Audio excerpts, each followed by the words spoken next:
કોંગ્રેસમાં ઘોડા છૂટ્યા પછી હવે તબેલે તાળું મારવાનો પ્રયાસ થઈ રહ્યો હોય તેવું લાગી રહ્યું છે। કોંગ્રેસના આશા પટેલને મનાવવાના પ્રયાસ તેજ કરવામાં આવ્યા છે। વિપક્ષ નેતા પરેશ ધાનાણી અને અલ્પેશ ઠાકોર મેદાને છે।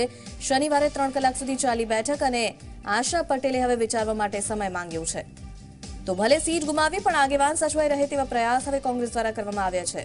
મહત્વનું છે આશા પટેલ જે ગઈકાલે રાજીનામું ધરી ચૂક્યા છે અને હવે તેમને મનાવવાના પ્રયાસ, ત્યારે કહી શકાય કે મોડું પડ્યું છે કોંગ્રેસ મનાવવા માટે। જો કે આશા પટેલે જે રીતે સમય માંગ્યો છે, કોંગ્રેસના એવા જ પ્રયાસ છે કે સીટ ભલે ગઈ પરંતુ જે એક આગેવાન તેમના છે તે જળવાઈ રહે પક્ષમાં અને તેને લઈને જ આ પ્રયાસ હવે કરવામાં આવી રહ્યા છે।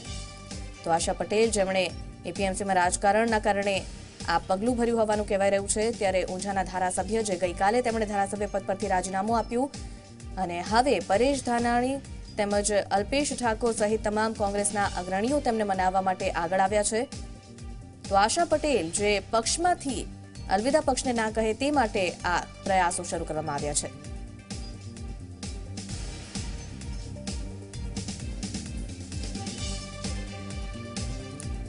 આશાબેનથી કોંગ્રેસને હજુ પણ આશા છે। તો પરેશ ધાનાણીએ સૂચક એક ટ્વીટ કર્યું છે જેમાં લખ્યું છે કે મને માં આશાપુરા પર હજુ પણ આશા, અને ટ્વીટના પ્રારંભે લખ્યું સ્વાર્થ જીતશે કે સ્વાભિમાન। આશાબેન પટેલે ગઈકાલે ધારાસભ્ય પદેથી રાજીનામું આપ્યું છે અને તેને લઈને આ એક સૂચક ટ્વીટ।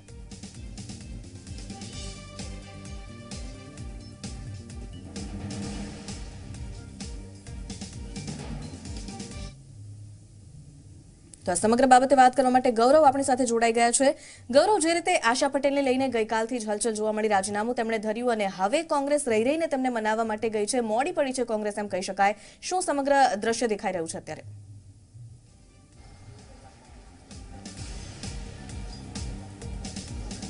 નુપુર, વાત કરીએ તો આશાબેને રાજીનામું આપ્યું તેના પાછળ 2 થી 3 મહત્વના કારણો છે। સૌથી મહત્વનું કારણ છે કે એપીએમસી ઊંઝાની જે ચૂંટણી આવે છે તેમાં તેઓ પોતાના અંગત એક નજીકના વ્યક્તિને ચેરમેન બનાવવા માગે છે, તેના ભાગરૂપે તેમને રાજીનામું આપ્યું।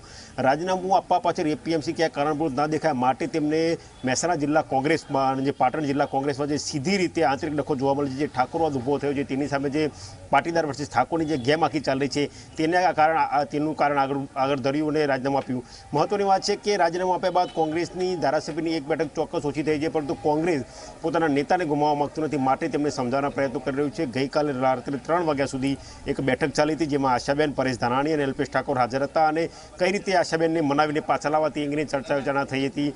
કોંગ્રેસનું કહેવું છે કે આશાબેન પટેલ વર્ષ 2006થી કોંગ્રેસના સક્રિય કાર્યકર છે। તેઓ પોતાની જે સર્વિસ કહેવાય, જે નોકરી કહેવાય, નોકરી અને ₹1.25 લાખ જેવો માતબર પગાર છોડીને રાજકારણમાં આવ્યા હતા માટે તેમને ક્યાંય સત્તાની ભૂખ ના હોય તેવો કોંગ્રેસ દાવો કરી રહ્યું છે।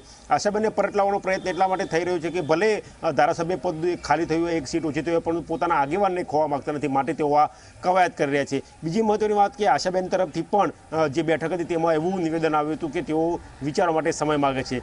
કહી શકાય કે લોકસભાની ચૂંટણીને આડે 1 થી 1.5 મહિના જેટલો સમય બાકી છે, ત્યારે આ 1.5 મહિનાના સમયગાળામાં શું કોંગ્રેસ આશાબેનને કોંગ્રેસમાં ફરીથી પરત લાવવા માટે સક્ષમ બને છે કેમ તે જોવું રહ્યું। તેઓ ભારતીય જનતા પાર્ટીમાંથી લોકસભાના ઉમેદવાર બને છે કે કોંગ્રેસ પાર્ટીમાંથી લોકસભાના ઉમેદવાર બને છે તેના ઉપર પણ નજર ટકેલી રહી છે, પરંતુ કહી શકાય કે ઘોડા નાસી ગયા બાદ તબેલે તારા મારવાની ઘટના સર્જાઈ છે અને હાલ કોંગ્રેસ તબેલે તારા મારવાનો પ્રયત્ન કરી રહ્યું છે। બિલકુલ ગૌરવ, અને આ સાથે સૂચક ટ્વીટની જો વાત કરવામાં આવે, પરેશ ધાનાણી દ્વારા જે એક સૂચક ટ્વીટ કરાયું છે તે વિશે શું કહેશો?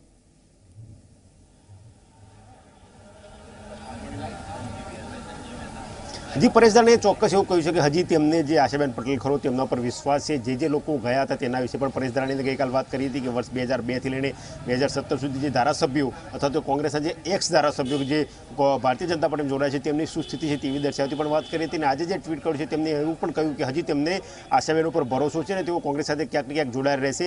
પ્રાથમિક સભ્યપદેથી તેમને રાજીનામું નથી આપ્યું માટે તેમની કોંગ્રેસમાં જોડાવાની આશા હજુ જીવંત કોંગ્રેસના નેતાઓને લાગી રહી છે। બિલકુલ ગૌરવ, આભાર સમગ્ર માહિતી માટે। તો આશાબેનને મનાવવાના પ્રયાસો કોંગ્રેસ તરફથી તેજ કરવામાં આવ્યા છે।